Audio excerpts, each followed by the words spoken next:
More options should mean a better life. That is the logic most of us have absorbed without questioning. But something strange happens when the menu gets longer. Satisfaction drops, not rises. You pick the same coffee you always order, not because you love it, but because choosing feels like work.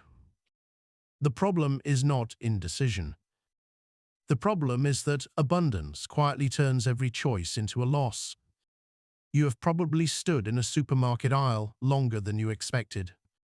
Not because you could not find what you needed, but because there were 47 versions of it.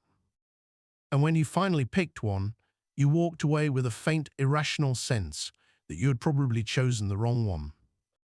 That feeling has a name. Psychologist Barry Schwartz spent years tracing it, and what he found was counterintuitive enough to shift how economists and psychologists think about well-being. The intuition that more choice equals more freedom, and more freedom equals more happiness, turns out to be only partially true. Past a certain threshold, it reverses entirely. This is not about minimalism or anti-consumerism. It is about understanding why your nervous system finds abundance exhausting, and what that means for the decisions that actually shape your life. Because most of us have absorbed the assumption that more options is always better, without ever examining whether it holds. And when you look closely at the evidence, something uncomfortable comes into focus. There is a well-known experiment that most people have heard referenced, but rarely in full. Iyengar and Lepper set up two jam-tasting tables at a grocery store in their 2000 study. One table offered 6 jams, the other offered 24. The larger display attracted more visitors. But when it came time to buy, people who encountered 24 options were 10 times less likely to purchase than those who saw 6. Variety draws attention, but it paralyzes commitment. When you multiply options, you multiply the mental cost of deciding, and you multiply the imagined regret of choosing wrong. Daniel Kahneman's work, developed across decades and presented in Thinking Fast and Slow in 2011, helps explain the machinery underneath this. Our minds do not evaluate options in isolation. They compare. And comparison activates loss aversion, the well-documented pattern where losses feel roughly twice as painful as equivalent gains feel good. Every option you do not pick becomes a small, registered loss. The more options, the more losses.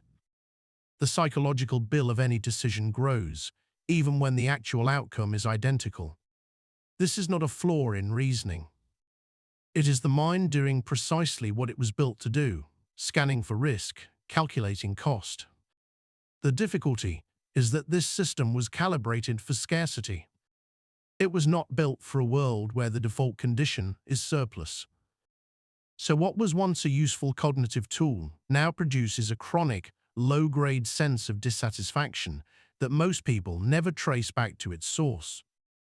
Barry Schwartz drew a distinction in The Paradox of Choice, published in 2004, that is difficult to unknow once you have encountered it. He separated people into 2 broad types, maximizers and satisficers.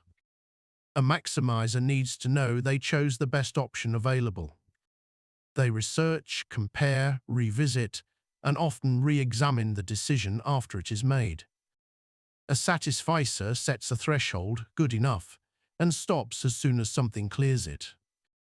You might assume maximizers come out ahead. They are thorough. They leave less on the table, but the data moves in the opposite direction.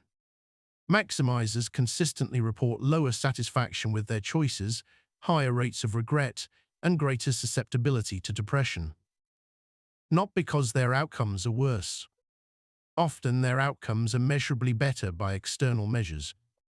But the psychological cost of achieving those outcomes erodes whatever advantage the outcome provided.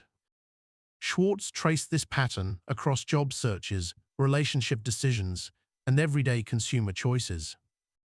The maximizer lands the slightly higher salary, and then quietly wonders whether they could have done better still.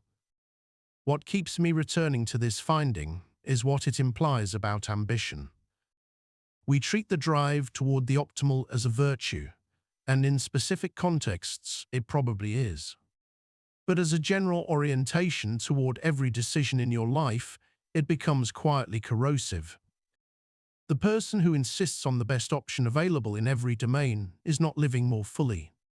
They are spending more of their inner life in the space between choosing and being satisfied, which is to say, they are spending more of it, not quite arriving anywhere.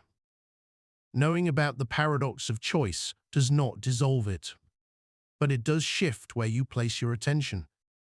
The most practical reframe comes from Schwartz himself. The goal is not to have fewer choices forced on you. The world will not cooperate with that.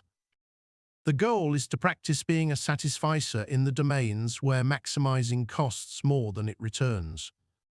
Decide in advance what good enough looks like, then stop comparing once you reach it. There is a deeper point buried in this research, one that connects to something Viktor Frankl described in Man's Search for Meaning in 1946. Frankl argued that meaning does not come from freedom alone. It comes from commitment, from choosing one path fully enough that it becomes genuinely yours. A life of perpetually open options is not a richer life. It is a life spent at the threshold, never quite inside. The research does not tell you to want less.